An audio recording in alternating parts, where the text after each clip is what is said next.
the Cold War, Japan's Air Force deployed some of the most advanced aerial warfare capabilities in the world. The country's large economy and strategic importance to the US-led alliance network led it to be provided with the most elite American-made fighters available.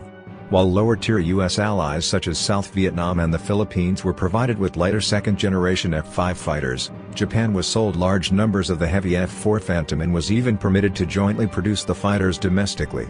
Japan went on to become an early operator of the fourth-generation F-15, one of only 3 US allies sold advanced air superiority variants of the fighter alongside Israel and Saudi Arabia. Most US allies had to make do with the lighter and less capable F-16. While Japan received to and showed strong interest in acquiring the US F-22 Raptor, an elite 5th-generation air superiority fighter and the successor to the F-4 and F-15, in the mid-2000s Tokyo was prevented from acquiring the fighter due to a blanket congressional export ban. The decision not to sell Japan a modern replacement to the F-15 continues to seriously hinder Japan's security to this day, and the country has all but completely lost its Cold War-era air superiority advantage in light of the fast-growing capabilities of neighboring China, with Beijing's fleet today vastly surpassing that of Tokyo both quantitatively and qualitatively. While Japan was unable to acquire the F-22, the United States has heavily marketed the F-35 to Tokyo. Though the F-35 is also a 5th-generation fighter, it was designed as a single-engine light platform and its air-to-air combat capabilities leave much to be desired compared to those of the elite F-22, and even those of advanced 4th-generation fighters such as the F-15J and China's J-11B.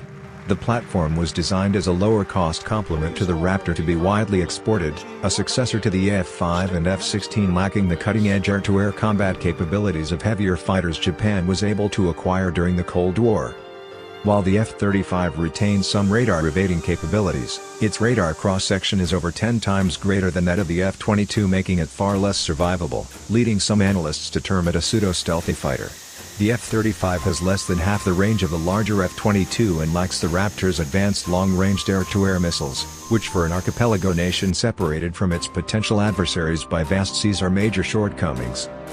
As a single-engine light platform with a small arsenal of just 4 air-to-air missiles, restricted to a below-average speed of Mach 1.6 and a very low altitude relative to the Raptor, the F-15J, and elite twin-engine Chinese fighters, the F-35 hardly presents an adequate solution to counter China's growing fleet of J-11 fighters, let alone more advanced platforms more recently deployed by Beijing such as the Su-35 or J-20. Indeed, it was never designed for such an air superiority role. U.S. military officials and numerous think tanks have repeatedly stressed that the F-35 is not an air superiority platform and cannot replace the F-15. Former Air Force Chief of Staff General Mark Welsh stated that the F-35 was never designed to be the next dogfighting machine. It was designed to be the multi-purpose, data integration platform that could do all kinds of things in the air-to-ground arena including dismantle enemy, integrated, air defenses. It had an air-to-air capability, but it was not intended to be an air superiority fighter.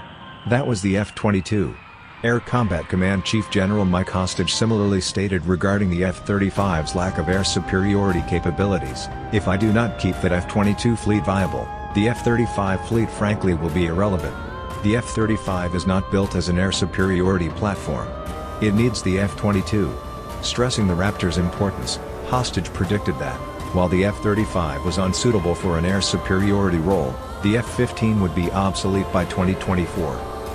With Tokyo unable to acquire the F-22 and with none of its allies producing a fighter capable of replacing its aging F-15 fleet, Japan sought to develop a fighter indigenously to fulfill an advanced air superiority role and match China's latest heavy fighters such as the J-11D and J-20.